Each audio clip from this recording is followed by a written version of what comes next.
There we go. Thank you everyone for attending this session today of Enriching Scholarship, one of our final sessions of the afternoon. For today's presentation, we have Nate Cradit, Elisabeth Gerber, Cait Hayward, and Mark Mills presenting on Simulations 101, how to leverage role-playing simulations in your classroom with ViewPoint. So I'm going to turn it over to them, and I can't wait to hear more. All right, thanks, Evan. One moment, I'm going to share my screen. And inevitably, no matter how many times I've done this, it takes 1 second every time. All right, so thumbs up if you can see our slides. Great. So really thrilled to see so many of you and to be able to talk about simulations generally in the classroom, as well as a specific tool that we've developed at the University of Michigan to be able to enact simulations in our classes. So I'm Nate Cradit. I'm a research scientist at the Center for Academic Innovation, and I'm joined by, as you heard, Liz Gerber, a faculty innovator who developed the platform with us, as well as Cait Hayward, who's the Associate Director for Research and Development at CAI, and Mark Mills, a data scientist on our team as well. So this afternoon, here's how we're going to use our time together. First, I'll give a brief overview of simulation pedagogy generally, and the ways that it connects to what we know about how adults learn and how it makes really good sense to use simulations in these kinds of learning experiences. From there, I'll talk a little bit about some research that we're doing on simulations using ViewPoint at U of M and elsewhere. From there, Liz is going to lead a demonstration of the platform and talk through everything that it has to offer. And then Mark will give a preview of some early findings from our data. And Cait will lead us then into a conversation about how you might be able to use ViewPoint in your classes or in the learning experiences that you create as well. So we look forward to that discussion. But to get started, thinking about simulation pedagogy, what we're talking about when we think about simulations in a learning environment are ways that we bring the outside world into that learning experience. And so these are any number of different forms, right? You might be thinking about a flight simulation. You might be thinking about simulations used in nursing or other sort of medical applications. But they also can be things that just simulate interaction between people and the ways that decision-making happens in different kinds of contexts. So again, these are opportunities to bring the outside world into our classes, and then think about how we enable students to test different decisions, see what happens, what the implications are of those decisions, and then reflect on that practice and use that to inform their future choices in these settings. So simulations are often considered a part of game-based learning. They aren't exclusively games, right? In that nursing sense, we probably don't want to think of those as games necessarily. But today, when we're talking about ViewPoint, we would see this as something that is typically within that realm of games, and specifically a role-playing game. So with ViewPoint, you can use it in multiple different contexts. It's been used heavily, certainly in the policy and public policy realm, but certainly it fits in any number of different ways that you might be thinking about using it.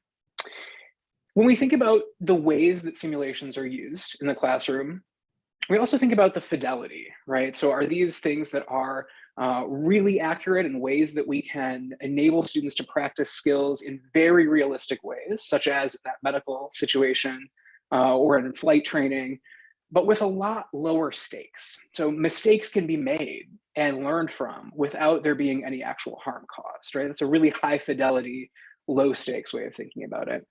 And so we use all kinds of different technologies to do this. And in the landscape, generally, we see people using things like virtual reality, different kinds of computer applications, and cloud platforms, like what we're talking about with ViewPoint. And so this connects to what we know about how adults learn and how they learn most successfully.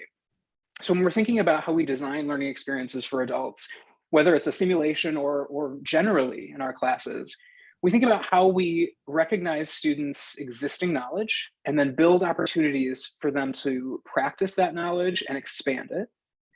We look for those kinds of connections that learners can make to what they already know and the content that we're hoping they learn.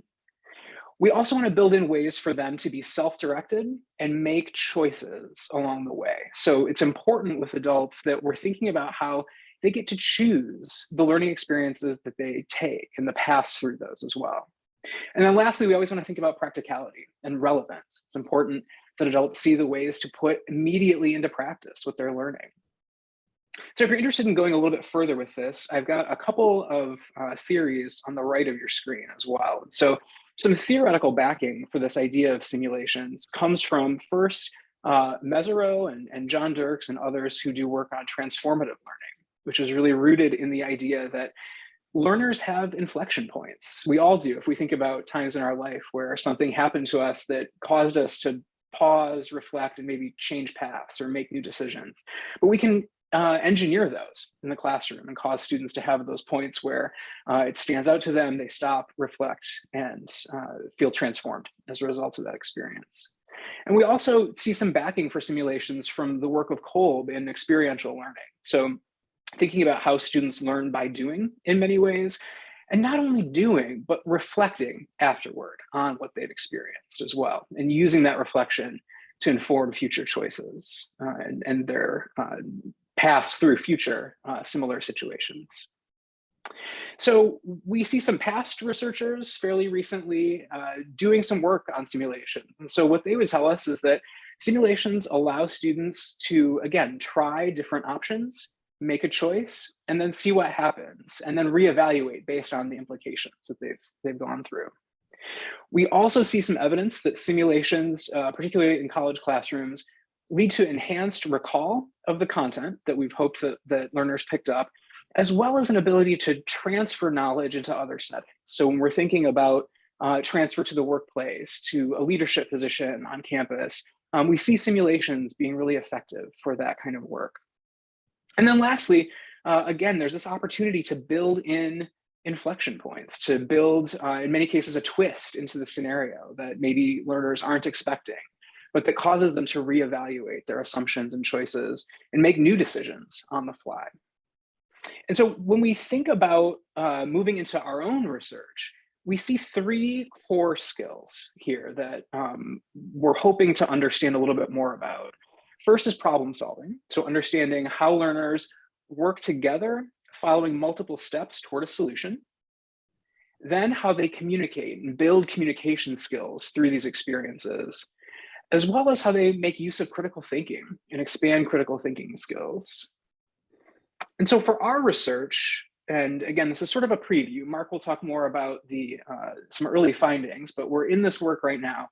What we're hoping to do is better understand how both really individual, rich, nuanced cases and large-scale data that we can get from the ViewPoint platform help us understand these questions about what the benefits of simulations are. When we look at the research now on simulations, it's often been conducted through case studies. And so it's one instructor talking about the experiences that they had in their class and the observations that they made. And there's a lot of value in that. But what we're hoping to be able to do with some of the data that we can capture is demonstrate across simulations and across institutions, across multiple years, what the effects of this pedagogy is for students. So we've got a couple of core questions that we're working with. The first is, what can we learn further about simulations in the classroom if we use that kind of large-scale data that we can gather? And then secondarily, thinking about ViewPoint specifically, is it as effective as we think it is in enhancing those skills? So communication, problem solving, and critical thinking. So the ways that we're trying to answer those questions are using data that we're able to capture in the ViewPoint platform. So first, thinking about student-to-student communication and the ways that students evaluate one another in this experience. And so Liz will show some of the ways that the platform allows students to talk with one another, but we're analyzing the ways and the content of those communications to see if we can find evidence of those skills we're looking for. When we think about critical thinking, we're also thinking about the ways students use resources to make decisions. And so you'll see some opportunities for facilitators of simulations to include resources, readings, files, links in the platform. And then we're also looking for that problem-solving evidence, looking at the ways that students make decisions along certain paths, or the patterns that we see there. And so with the platform, we're able to capture students' log data through those paths that they take in the simulation, as well as using some natural language processing to better understand the content of those messages and the ways that students are communicating with one another as well. So with that, I'm going to hand it over to Liz, and I will stop my screen share. Oh, well, actually, Nate, can you drive? Can you Oh, sure. continue your screen share for a moment? Yeah. I'll let you know when I'm going to share mine, but I don't have Sounds these. good. So thank you. So thank you, Nate, and hello, everybody. I wish I could see all of your faces. I wish we were in person, but here we are. And thank you so much for coming to this late panel. Delighted to be here. I am Liz Gerber. I'm a faculty member in the Ford School of Public Policy. I teach public policy. For many years, I was using role-playing simulations kind of accidentally. I wasn't really aware of all of this rich literature that Nate is sharing with us today. But in a sort of a gut way, I understood some of the value of using role-playing simulations. Again, in my own teaching and public policy, a lot of what I do is teach how does a bill become a law. It's not very interesting for me to stand up in front of a room and tell students how a bill becomes a law. So much more interesting if they can actually be the lawmakers for a little bit and experience for themselves that complex interpersonal interaction and all of the different points of view that have to come together around that collective decision. And so in my own teaching, I got really interested in role-playing simulations, but they're hard. Students love them. Faculty tend to not like doing role-playing simulations so much because they're challenging to design, they're challenging to implement. You lose control of the classroom in a good way, but a lot of instructors are really reluctant to do that. So in collaboration with the Center for Academic Innovation, when it was in its very earliest stages, I began working with the wonderful staff there to develop a tool that would not just help me run my role-playing simulations, but that would be a resource for other instructors at the University of Michigan. And so 6 years later, we now have this wonderful tool called ViewPoint. So Nate, next slide, please. So ViewPoint is a software platform, as you have already no doubt intuited. It's cloud-based, again, developed by the Center for Academic Innovation. And the kinds of simulations that it best supports is multiplayer simulations where a group of actors have to come together to make a decision about something that they disagree about. So in my world, public policy, that's everything. You know, how does, like, the reason we have public policy is because you've got all these different people and interests and stakeholders and constituents and legislators and political parties and interest groups, and they all disagree about what a given budget should look like, or where we should site the next city hall, or how much money we should spend on roads. They disagree about those, but they've got to come together and make a decision together. And so that's really the core kind of social dilemma or challenge that ViewPoint is really well suited to resolving, or I shouldn't say resolving, to helping students understand. And in many, many fields, you've not just public policy, but lots of other fields, those kinds of collective decision-making situations where lots of people disagree, but they still have to come to some sort of an agreement or decision or outcome together. That's really the kind of simulation that ViewPoint is well suited to supporting. And in the final session of this time together today, Cait is going to walk all of you through some examples and help you think about, are there instances in your own teaching or in the teaching that you support where that sort of interaction, where diverse actors have to come together around a collective decision-making process, where that kind of situation would lend well to a ViewPoint simulation. And I should finally just say that we've used ViewPoint both in fully in-person programs, that's where we started, but also now in dozens of fully online, as well as a number of hybrid simulations where we have both in-person and online participants. Next slide, please, Nate. Thank you. So as I implied, role-playing simulations are really fun to run, but they're really complicated and challenging and time-consuming to create. And so from the perspective of the instructors and instructional designers, ViewPoint adds value in a number of ways. It simplifies the creation of simulations. So you can walk through a series of very simple instructions and create a fully featured simulation in much less time than it would take if you had to kind of sit down and do everything from scratch. There are a lot of materials and a lot of instructions, as well as actual templates. So if you did want to do, for example, a policymaking simulation like I do, you could use a template that I've created and just adapt it for your own purposes. And ViewPoint makes it very easy to create those custom experiences. Additionally, the data that Mark is going to be sharing is all part of the infrastructure of ViewPoint, which powers advanced analytics. So we've got a dashboard within the platform where you can see a lot of the activities that are taking place within the actual simulation, within all the interactions that the learners make in the platform. And then you can also do the kind of analysis with that data that Mark is doing to get a better sense of what are some of the learning outcomes, what are the dynamics, how are learners engaging with the material and with one another. And that's really a unique feature. And I think you can probably imagine the value of that as an instructor, that you can actually see how students are engaging with this material in real time. It's very cool. Next slide, please.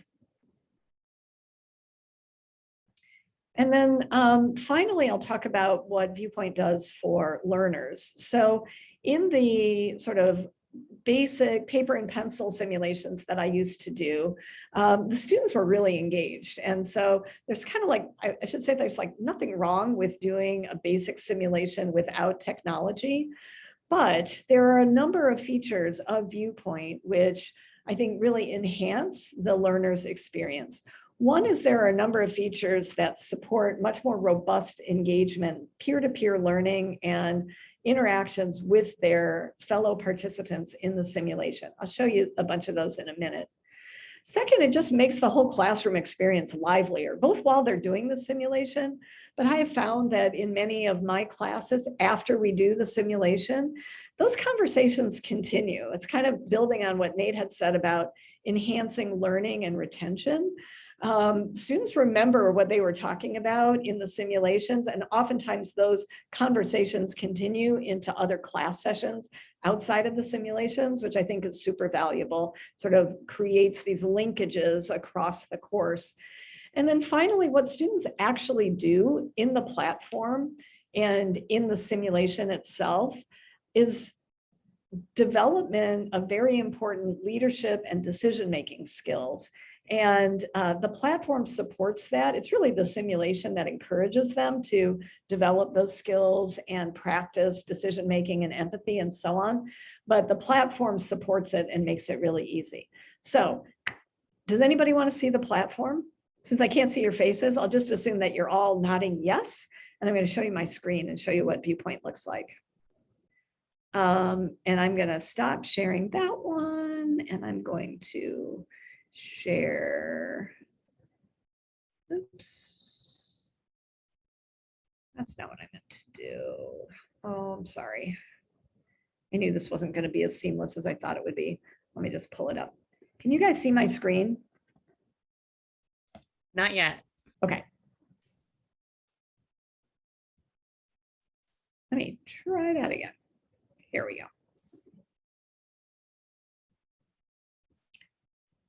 How about now? You can see my screen? Great. Yep. Okay, so this is ViewPoint, and this is the landing page. And when you're using ViewPoint, you get a link that takes you into the platform, and you log in and you bring up the simulation that you're working on. And I'm going to show you a simulation that I did in a poli-sci course a couple of weeks ago, and I'm going to minimize this.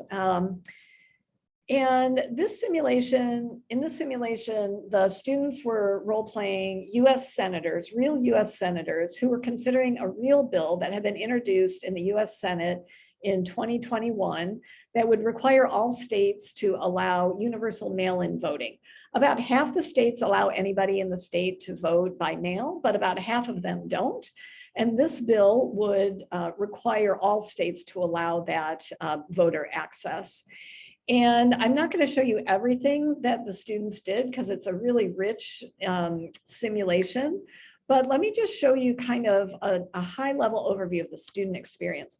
So when they first log into ViewPoint, you just watched me do that, they get this pop up, which is basically the scenario. It's what are you going to be doing? And then I created this and then put it into the ViewPoint platform. And so this is the background, and it tells them that you guys are going to be senators and you're going to decide whether to pass this bill. And even though you're going to be role-playing members of one of the committees, you're going to anticipate the likelihood that if it passes, it's going to have to overcome a filibuster. So we're going to make it interesting and say you got to get 60% of the members of your committee to vote in favor of the bill. So that's what they're working towards throughout the whole simulation is how do we get to a bill that basically in this case, it's a Democratic bill. So how do we get the support of 2 Republicans? And so what we've done then is created this platform that has a whole bunch of tools that students can use to interact with each other in that simulation and behave like senators, play the role of the senators as they're trying to take the original bill and amend it a little bit in order to keep all the Democratic support and get 2 Republicans to sign on to the bill. And so we've got a bunch of tabs, I'm just running across them, that basically have the main features of ViewPoint.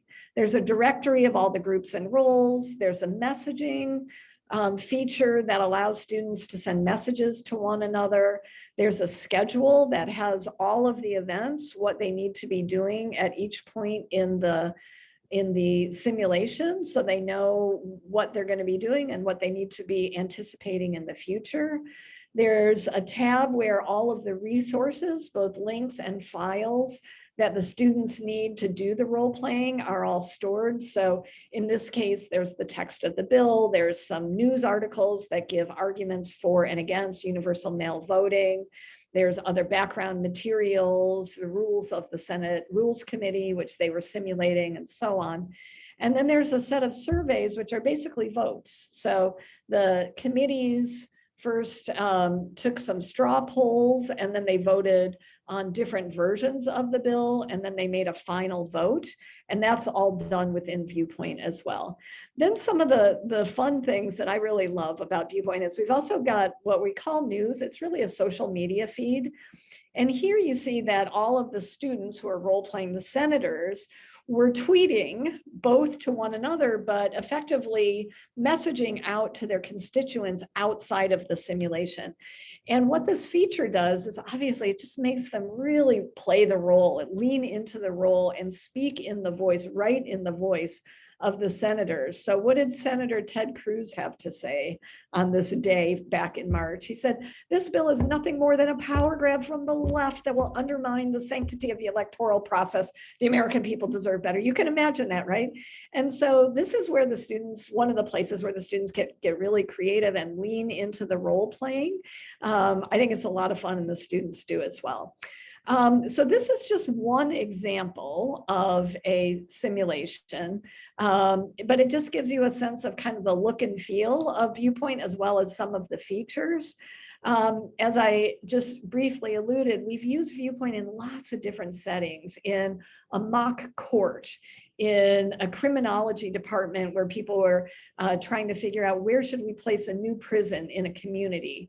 We've got folks that use this in an Arab-Israeli conflict course where students play the role of actors in that conflict throughout. So I hope that you're all thinking about, are there applications where I could use ViewPoint where basically you get students to take on the roles of all these very diverse players, and then they've got to come to some sort of an agreement. In this case, it was, can we pass a bill? But in your applications, it might be some other decision. And I will hand it over now to Mark who's going to talk about some of the things that we've learned about how students actually learn when they're playing these roles in simulations using ViewPoint. Thank you. Thanks, Liz. I can share my screen if whoever is the host can enable screen sharing, or Nate, you can just pull it up if you'd like. Doesn't bother me one bit. Oh, perfect. Oh, you got it.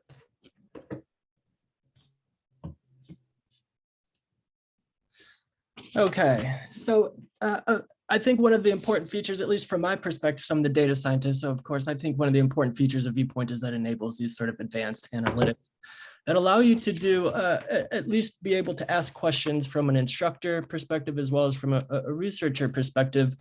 It enables other functions such as capturing sort of a class level snapshot of what students' experience is in the simulation and how they're performing. It allows instructors to reflect on how things went in the simulation and allows them to consider what improvements could be made, so you can benchmark and research and iteratively develop your course, basically asking, if I change element X, will outcome Y improve?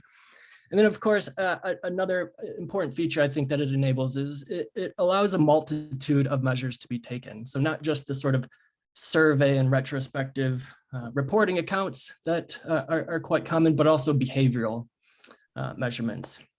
So if you go ahead to the next slide, one of the what I've identified as an important learning theme that I think most instructors are concerned about and certainly discuss a lot about among themselves is the level of engagement that students have or show in the class, and what the instructor can do about that to hopefully improve it and make learning easier, facilitate it.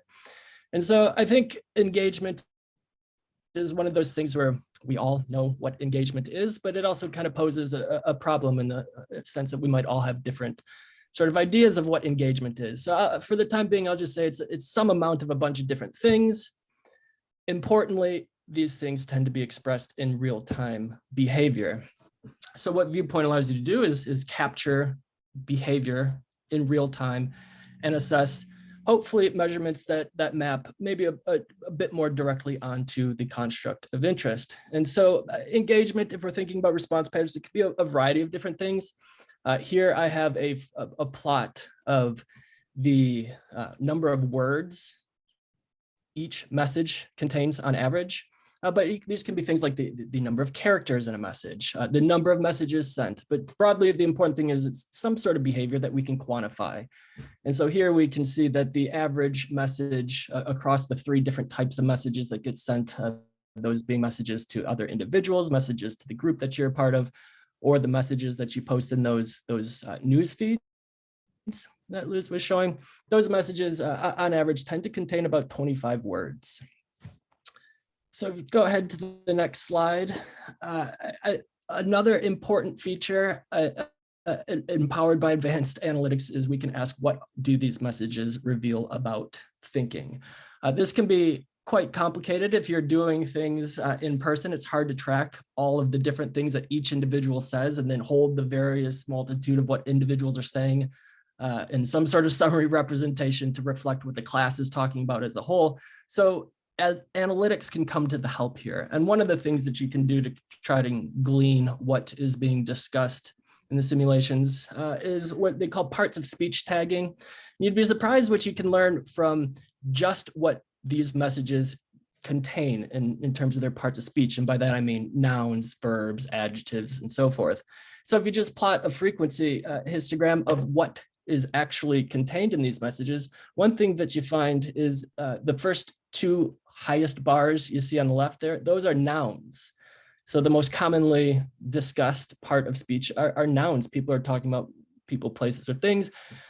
You can see some other codes. All the codes are on the left, are highlighted to the left of that histogram. Some of the other common things, CD stands for number, I think. TO stands for prepositions, or the tense of a verb. In stands for prepositions. But you'll see some of the bars, V, B, G, and V, B, P, these are verbs. What you don't see there is adjectives. So adjectives don't even hit the top 10 parts of speech. And so what I think you can glean just from tagging parts of speech in these messages is that students in the simulation are discussing the actions of nouns. They're not describing the nouns themselves. So something you might see in a humanities class or an English class or something like that. They're not describing a person, place, or thing. They're talking about the actions of a person, place, or thing. So to me, this tells me that students are on task, doing what they're supposed to be doing. This came from a policy simulation where they're supposed to be talking about trying to do something to get a bill passed. So if you go to the next slide, we can start to drill down a little bit more into what the content of these messages are. So one way of thinking about this is just kind of plotting a relative distribution of word frequency and visualize that in a word clouds. Word clouds are fairly quick way to get a sense of what is being discussed in these messages. And this is a word cloud from a simulation that was discussing the I forget exactly what you call it, but the Michigan pipeline that brings fuel across the water and is going to risk some sort of catastrophic spill at some point. And so we're supposed to either vote to get it shut in bridge line 5, thank you, get it shut down or do something with it. And so you can see from this visualization here, that's exactly what students tend to be talking about, is that Michigan pipeline. And oh, there it is, in bridge line right there. Other ways we can visualize what students are discussing, if you go to the next slide, is what you call a topic model, where you try to correlate words that that cluster together. And so you can visualize what the topic of discussion is going on in across messages. So in these particular topic model here, what I have is I've identified 6 different topics. And what you see in this gigantic bar on the left, all of the messages are really oriented around that Michigan pipeline. So ultimately what this tells me is students are on topic. They're not off topic talking about things that aren't related to the simulation. They're not talking about friends. They're not talking about what they're doing after school. They're talking about what they ought to be doing. If you go to the next slide, we can ask, what is the affective content of these messages? Or thinking about another, what is the experience that these messages are portraying? So what I've done here is what you might call sentiment analysis, but I've plotted the sentiment polarity ranging from positive, negative to positive for the 3 different types of messages that we see. And in the news feed, what you see is overwhelmingly these messages are extremely neutral, which, God bless these students. I wish our news cycles were more like this. I wish Fox and CNN were perfectly neutral. These messages look like breaking. Water is life protest at committee vote. That couldn't possibly be more neutral. So that's a great use of the news feed. You can see that group messages and role messages tend to be quite a bit more positive in their affective content. So what a typical sort of positive group message looks like is, well, hello all, we're looking forward to working towards a solution that benefits all in our community in 2018. Best so-and-so. And then a role message looks quite similar, but dear Mayor Crothers, I support your statement regarding line 5 and commend your efforts to hold Congressman Bergman to his words. Quite positive messages. Again, I think we could hope for this sort of positivity in our own political discourse. Anyhow, what you see is students are at least being respectful, they're being positive, they're on task, they're doing all the things that I assume we hope that they're doing. Go ahead and go to the next slide there. So those last few examples are what you might think of as behavioral indicators of important learning themes. Like I said, we can also ask more traditional sort of survey or retrospective reporting items. ViewPoint supports that as well. So here what we're asking, this data comes from 165 different students. We asked them to evaluate their peers in a simulation on the extent to which this person articulated an agenda and their plans for achieving it. So 5 would be they strongly agree with that statement. And what you see is that those students who send more messages, that is, they communicate more, whether that be in their news feed, their role messages or their group messages, those students who communicate more receive more favorable ratings on that articulation item from their peers. So specifically what this is showing is the probability of receiving a 5. So students were evaluating their peers on a 1 to 5 scale, and If you've ever looked at peer review ratings, they tend to cluster towards the top end of the scale. So you can see the probability of receiving a 5 is already 75%. But the more messages you send, that can boost up close to 90% probability of getting a 5. So the more you practice communicating in the simulation, the more favorable ratings students evaluate you on. Next slide. I think this is my last slide. I think this is an important one, certainly for residential instructors. When I think about all the residential instructors I talk to, all my friends and so forth, they often will convey some uncertainty about online versus in-person settings. I think the risk, the fear is that there's some risk of losing meaningful aspects in the online setting. And so we collected some data on that. We asked students after the simulation was completed, 230 students who'd completed an in-person simulation, 131 that had completed an online simulation. We asked them 2 questions. The first question said, does the simulation offer a valuable opportunity to learn about a timely public policy issue? 5, meaning they strongly agreed with that statement. And you can see for the policy item, there was no difference between in-person and online, and both were rated fairly high, on average getting a score of about 4.5. But the important thing being that there wasn't much of a difference, none at all statistically significant anyhow. For the second item, which asked if the simulation offered a valuable opportunity to learn about the policymaking process, what you actually see is a small boost in the online setting. And so again, this was, you can think of this as a policy course. And I think this actually speaks to some sort of virtue of an online setting, especially when you watch, there's just a fairly viral sort of post a few weeks ago about Ted Cruz, texting or looking at his phone or Twitter during a Congress meeting. And I thought about this and I was, well, people don't show up to Congress and actually discuss and do the policymaking process in person in Congress at their desks. What they do is they get on Twitter, they send emails, they make phone calls. This process does take place virtually. And so this online setting, at least for this particular type of simulation, actually made a great deal of sense in an online setting. It perhaps approximated the real world even more than sort of opening envelopes in a classroom and walking from desk to desk. Anyhow, the online was rated a bit higher than the in-person. So if nothing else, the in-person online quite similar, and perhaps in some contexts even a boost to being online.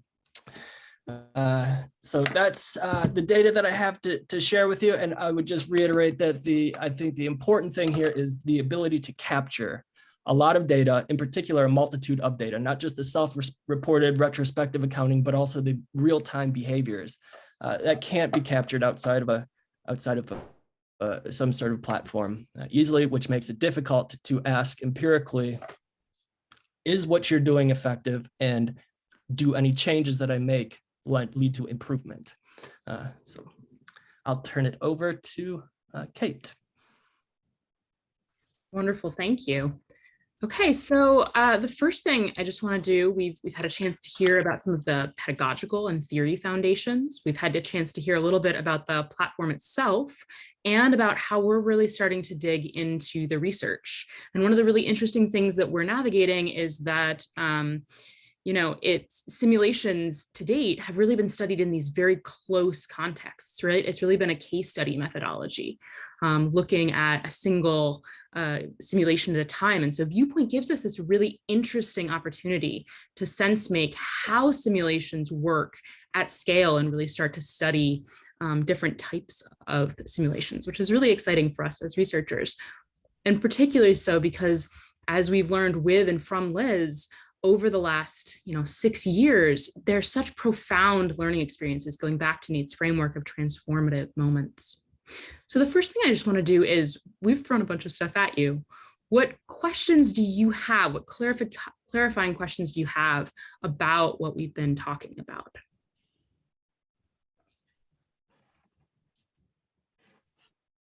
Feel free to throw things in the chat. Feel free to raise your hand. Should we stop screen sharing so we can see? That'd be great, so we can see everybody's face. I think Awesome. we can fit everybody. Yeah. Yeah, look at that. There we are. Nice.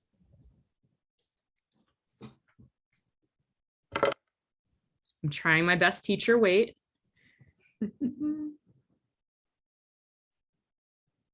Okay. I'm going to assume we were crystal clear on everything. Actually, that you probably have a bunch of questions, but we need to sort them out through worked examples. So throw me your ideas for what you think in your context. You chose to come to this session, right? And hopefully that means you have some interest, some idea for where you might be able to use simulation in your own teaching. And we really want to push the boundary there and not assume that's just about a classroom context. We really do believe these work in and outside of formal learning experiences. So tell me where you think you would like to use this kind of pedagogy, where you can imagine using it. Or if you already do use simulation, Yeah. that would also be Great nice. call. Yeah.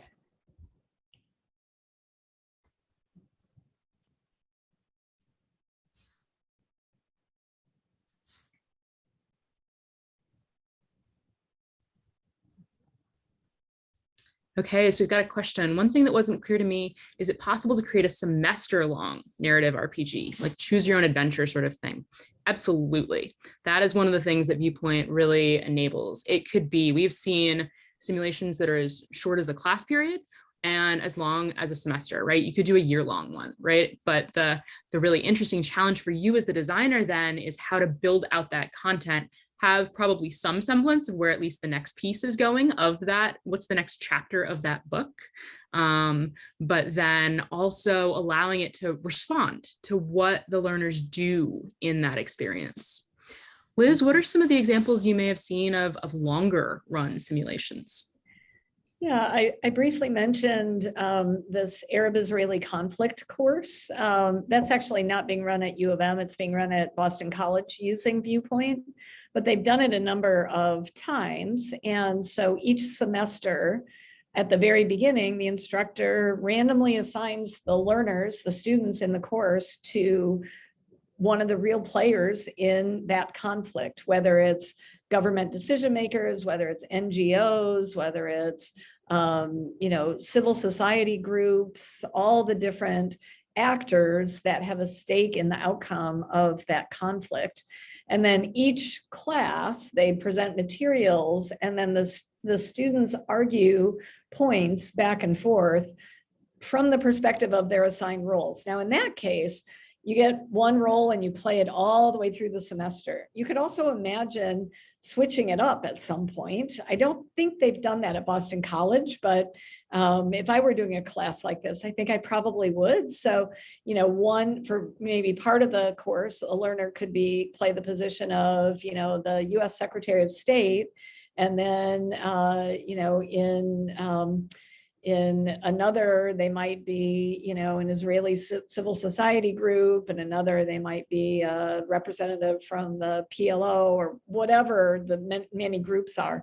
And one of the cool things about a long session like that is you can really, explore all of the different perspectives and, really get a sense of the richness of all of the different viewpoints of the actors in the scenario that you're simulating. So that would be one example. We've also, in addition to like a long simulation, I've also done really intensive ones that are like 3 full days. So it's different than what we're talking about here, but just while we're talking about different like models of simulation design, the Enbridge Line 5 simulation that Mark was presenting data from, that's a simulation that we do over the course of 3 full days, 8 hours each day with about 150 students. And so there you can really, the students really get into the roles. It's not just a one-shot thing, but what happens in the morning on day 1 feeds over into what happens in the afternoon and then in day 2. And it really is very much kind of a choose your own adventure. Like if the students vote down a bill at the beginning, then they've got to figure out what to do next. if they approve it, then it goes to the next step of the process. And you can imagine that for lots of different kinds of applications. So, and the nice thing about using the platform is that you can keep track of all of that stuff, and you can build all of those conditionalities into the schedule beforehand. So in other words, you can say, well, if the students vote yes on this policy, then these things will happen. If they vote no, then these things will happen. And you set that all up in advance so that in real time, when the students actually do vote one way or another, you're not scrambling as the instructor and saying, okay, now what happens? You know, a decision was made. You can create all of that in ViewPoint beforehand. And then very seamlessly, the students just move through the branches and kind of, you know, in that sense, are choosing their own adventure. Liz, Dan has a really great point about the utility of ambiguity in creating really effective simulations. Do you want to comment on that? They hate it. I love it. Yeah, of course. You know, the feedback that we always get is, I wish I had more information. I wish I had more time. I wish I knew what would happen if I did this or that. How can you possibly expect us to make decisions that are so complex in so little time? And the point is, yeah, that's exactly what the real decision makers have to do in the real world. So going back to Nate's early stuff on sort of high fidelity, low stakes, that's exactly this, right? Like that's how decisions really get made. I know we don't always want to hear that. Like our US senators have no idea what they're voting on most of the time, but it's true. And so, you know, it's one thing for me to say that, but the students really experience it. And yes, that is exactly, that's exactly what they get to struggle with and grapple with. And of course, I think Nate brought this up, like how you debrief that is really, really valuable. So we've prepared some sort of standard debrief questions, but as instructors or instructional designers, like, what do you want the students to learn from that experience? That's really where the profound learning takes place, right? In the moment, they're dealing with all this ambiguity and it's frustrating and it can be really challenging. But then talking to them about it and having them unpack those feelings of frustration and helping them understand the pervasiveness of ambiguity in a lot of the fields that these students are going to go into, that they get to practice with us. That's where I see some of the most profound learning taking place. So thank you for that. Great question, a great comment. Dan, do you do simulations? I have, and I found that, you know, like you said, you love it as an instructor, but as a student, it's very frustrating. But I think it leaves the residual that they're left with lingers for a long period of time, right? Yeah. Like they'll think about that scenario and you're like, you know, I don't know what the right answer is. I still don't. And maybe that's just what's the difficult aspect of dealing with it. God, thank you for bringing that up, because I had exactly that conversation with one of the students in the simulation I just showed you. We ran it in the middle of March, so that was like a month and a half ago. But a student was really worried about, did I make the wrong decision? And so we talked about that, because, you know, that's an important learning opportunity. He was worried that, you know, he's in a cohort with his classmates that he gets to interact with again and again and again. And he felt really responsible for, like, maybe not having learned enough about the issue before he voted on it. And he took it really seriously. So that was an interesting conversation with that student, for sure. But, you know, I think they do worry about, you know, am I going to do harm by not knowing enough? And that's exactly what we want them to learn, which is the value both of being well prepared and learning as much as you can, but then also learning to accept that sometimes you've just got to go with what you have, and then sometimes have consequences.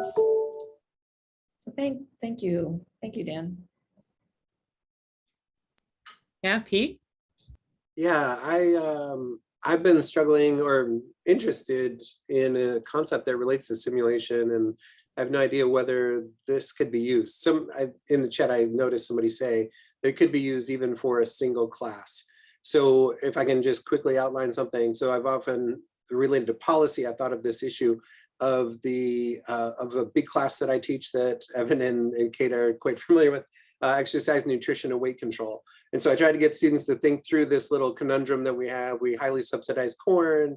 We then have a surplus of corn. We make high fructose corn syrup. We can cheaply add it to food. People love to eat high fructose corn syrup and buy foods that have that because it tastes yummy, and we're kind of in this constant piece.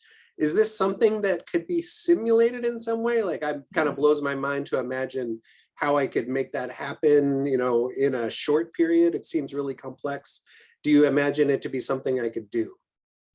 Well, I've actually done a simulation very similar to that. So a number of years ago, we did a simulation where students were, there was a bill introduced in the Michigan legislature. It doesn't have to be a real bill, but there actually was one that basically incentivized farmers to, rather than destroy their surplus food, to donate it to food banks and other food organizations that could then distribute it. So they weren't putting it on the market. And so it wasn't messing around. It wouldn't mess around with the price thing that is already so perverse in the food system, but it would give an incentive to those farmers to donate their food. Seems like a no-brainer, but there are a whole bunch of interests that were opposed to that policy. And so, Peter, what I would say is, like, what you want to think about is who's likely to support and oppose the reform that you're talking about. So reducing subsidies on corn. There are a lot of people, organizations, interests that would likely to support that, and a lot that would likely oppose it.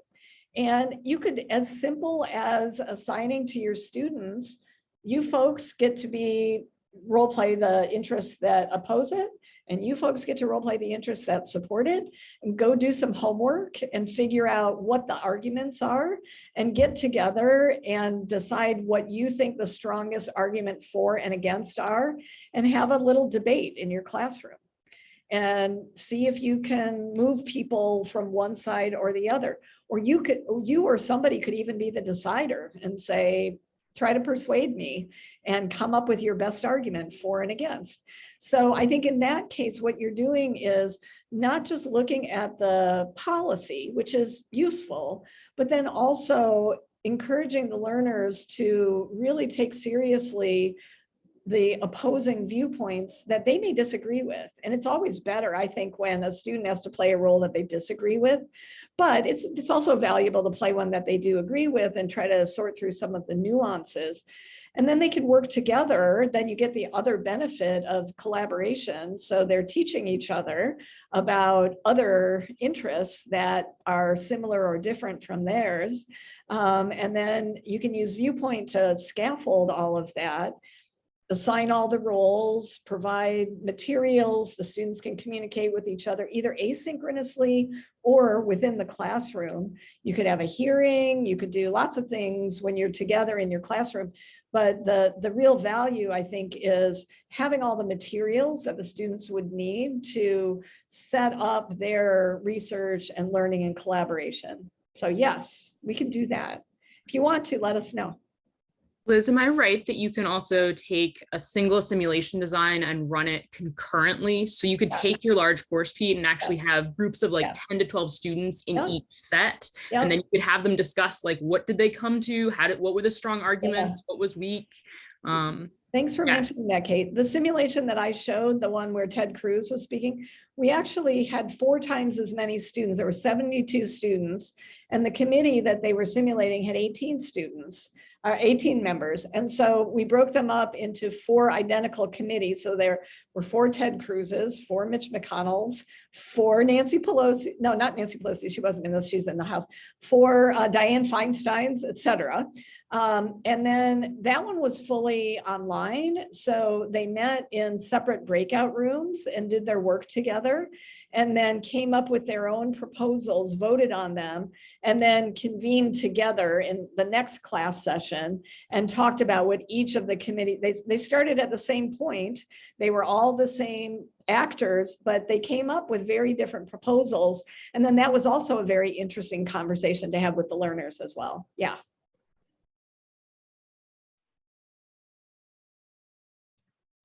Let's see. Patience. Okay, Deborah, follow up with us. We'd love to talk to you about that. We have had some initial conversations with folks in the med school and haven't moved into the classroom setting there. And we'd be delighted to work with you and figure out how we might do that. So that would be amazing. That would be great. And the question about ViewPoint and Gradecraft, I don't know enough about Gradecraft, but it turns out that Cait does. Do indeed. And so the thing that we should talk about in that regard is what is it that you want students to do in ViewPoint, and sort of what would count as either demonstrating learning skills to be taken back to the Gradecraft, which is effectively a planning and gradebook tool in this context, right? And so I'm assuming it would be either an assignment or a set of assignments that would relate to what students do in ViewPoint, and you'd want to create sort of a structured plan for what different types of engagements meant, and then how they related back to students' growth in Gradecraft. One thing I'll just add to that is we do have an LTI integration with Canvas. So you can put ViewPoint right into Canvas, and then students have a single sign-on through Canvas and get right into the platform. But then, you can also use other tools with it, as Cait is suggesting as well. So. Yeah, and Gradecraft should soon actually be able to launch LTI things, as well as itself launches from Canvas. So you could actually have it synced in different directions. Nice. That I didn't know. Awesome. Well, I'm getting the warning that we are almost out of time. But this has been absolutely wonderful. Thank you all for joining us. As Evan noted at the last session on the last day, this has been really wonderful. And I hope you'll consider reaching out to Liz and myself and Nate and Mark if you have any questions or want to explore what you might be able to do with simulations. Yeah, we'd love to work with you. So let us know if you have ideas, and we'll help you bring them along if you'd like. Thank you. And Evan, thank you. Oh, thank you so much. Thank you for everybody for still being here. Thank you. Super great. All right, see y'all later. Take care.